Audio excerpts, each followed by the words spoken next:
Anak-anak, selamat pagi. Selamat ketemu kembali dalam kegiatan belajar jarak jauh.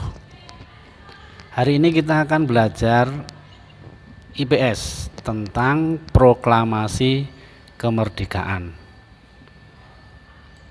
Sebelum kita lanjut ke materi, kita lihat dulu film pendek berikut ini ya.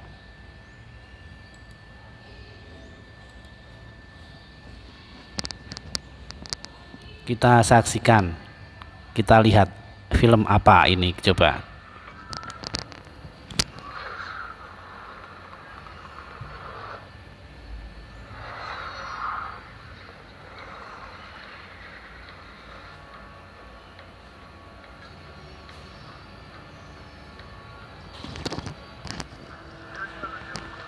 I saw an aircraft, like a tiny silver drop, entering the sky above Hiroshima.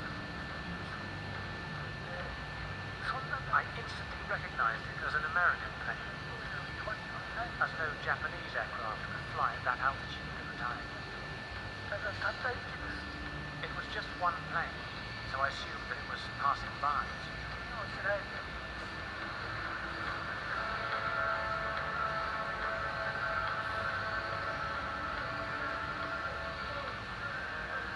I was counting.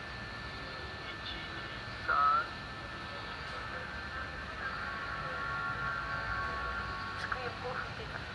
I was wiping the desktop. That was when the bomb was dropped.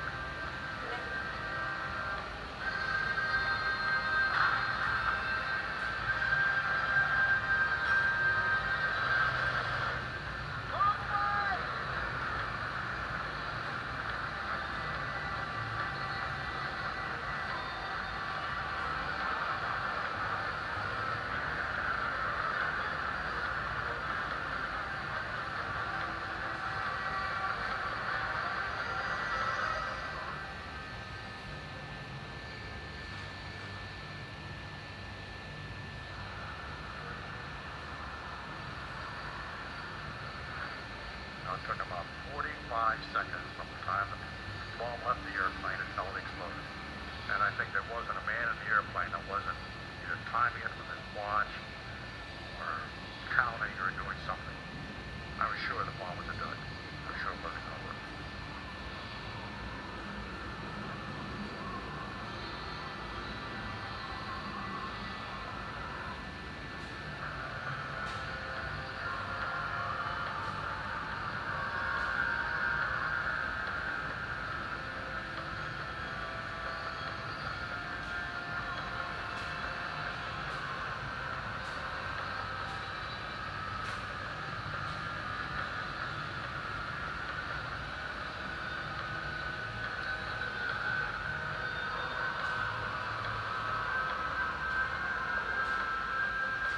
After falling for 43 seconds, the time and barometric triggers started the firing mechanism.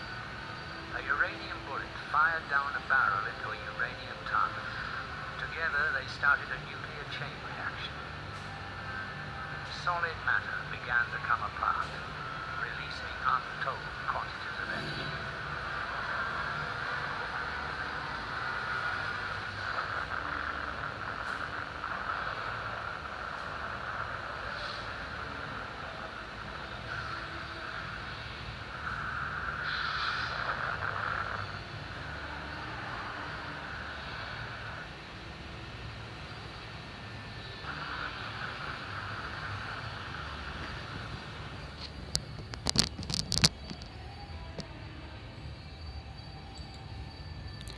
Baik anak-anak, tadi barusan kamu lihat film. Ada yang tahu tentang apa film tersebut? Kalau anak-anak mau tahu, itu adalah salah satu bom yang dijatuhkan oleh Amerika di Jepang, bom nuklir itu, yang membuat Jepang menjadi porak-poranda. Ada 2 bom yang diledakkan di sana, di kota Hiroshima yang barusan dan satu lagi di kota Nagasaki. Itu sangat berhubungan dengan proklamasi kemerdekaan. Kita ingat sebentar. Siapa yang tahu bangsa yang pernah menjajah bangsa Indonesia? Bangsa yang pernah menjajah bangsa Indonesia, kita lihat ada Portugis, ada Spanyol, ada Belanda, Perancis, Inggris, dan Jepang yang paling dekat dengan kita karena di Asia, ya. Jepang menyatakan dirinya sebagai saudara kita, jadi kita sangat dekat dengan Jepang. Dan dia juga menjanjikan kemerdekaan sebenarnya. Tapi para pemuda tidak suka dengan janji itu, pengen merdeka dengan perjuangan sendiri. Kita lihat, apa sih peristiwa-peristiwa yang mendukung terjadinya proklamasi kemerdekaan? Kita lihat ya. Tadi peristiwa pengeboman di Jepang dengan bom nuklir itu sangat meluluhlantakkan, yaitu di kota Hiroshima dan Nagasaki. Ya, yang kedua, setelah itu Jepang lalu menyerah terhadap sekutu. Sekutu itu kelompok negara antara lain Amerika Serikat, Inggris, Perancis, Uni Soviet, dan Tiongkok. Menyerah tanpa syarat karena dua kota sudah dihancurkan dengan bom atom. Yang ketiga, Indonesia jadi tidak ada yang memerintah lagi, tidak ada yang menjajah lagi. Jepang sudah menyerah dan tidak ada penjajah lagi yang ada di Indonesia, maka ini kesempatan bagi kita. Lalu bagaimana peristiwa sekitar proklamasi itu terjadi? Kita lihat. Yang mendasari adalah kekalahan Jepang itu diketahui oleh para pemuda Indonesia melalui siaran radio BBC, ya, diketahui oleh para pemuda Indonesia. Lalu para pemuda mempunyai inisiatif untuk menemui Soekarno dan Muhammad Hatta untuk segera memerdekakan, memberikan dorongan agar segera memproklamasikan kemerdekaan. Itu para pemuda semangat sekali, sedangkan Soekarno masih bersikukuh menunggu pemberian dari Jepang atau urut-urutan sesuai dengan yang sudah dalam perjanjian dengan Jepang untuk merdeka. Sedangkan para pemuda tidak mau, pokoknya harus merdeka. Maka tanggal 16 Agustus Soekarno dan Bung Hatta oleh para pemuda dibawa ke Rengas Dengklok.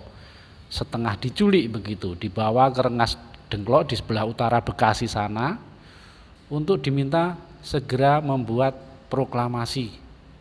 Dibawa ke sana supaya tidak terpengaruh oleh Jepang tadi. Maka pada malam harinya setelah berunding bersama para pemuda kembali ke Jakarta, lalu teks proklamasi disusun oleh IR Soekarno, DRS Muhammad Hatta, dan Ahmad Subarjo. Teks proklamasi itu disusun di salah satunya Laksamaeda Tadashi di Jalan Imam Bonjol 1, menyusunnya di sana.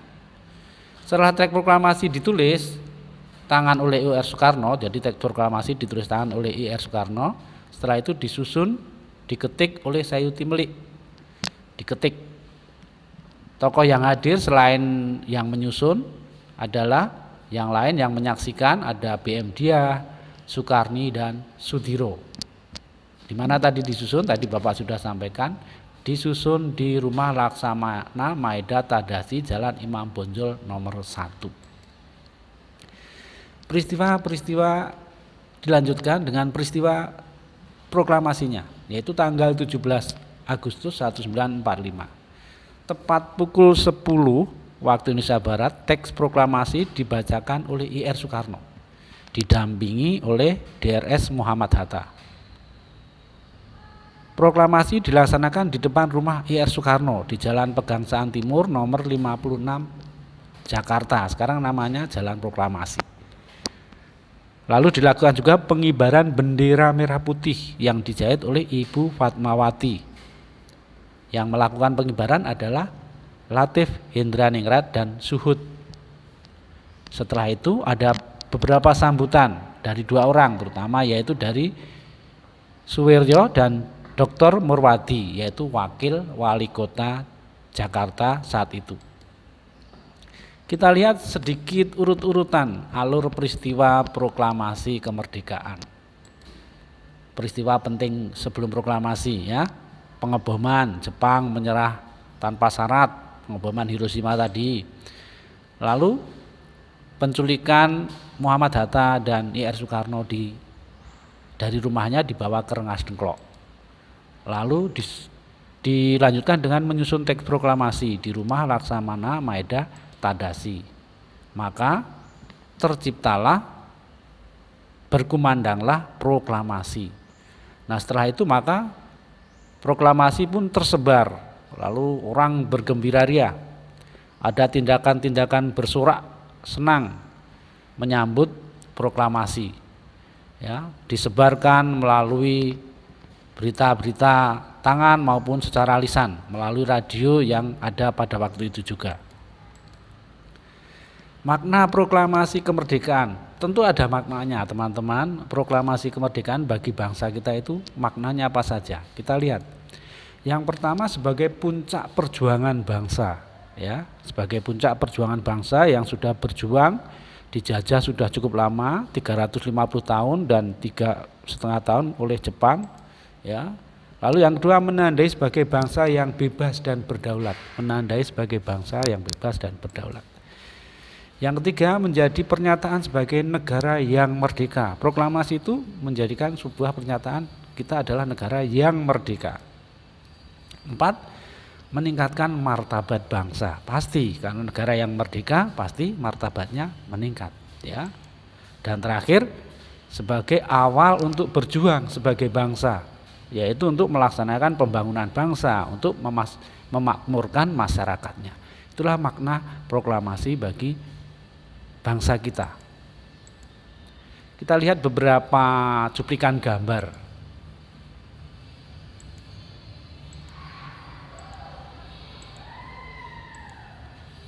Ini sih gambar apa sih? Ini adalah beberapa gambar tentang tokoh kita yang menyusun teks proklamasi. Gambar-gambar lama yang sangat bersejarah. Demikian anak-anak pertemuan kita pagi ini yang membahas tentang proklamasi kemerdekaan, peristiwa sekitar proklamasi. Terima kasih. Nanti Bapak akan memberikan tugas melalui Google Form maupun kuisis, ya.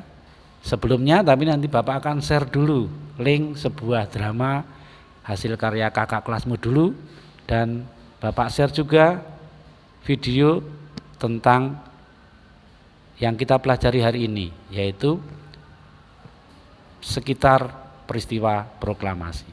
Selamat pagi, terima kasih, Tuhan memberkati.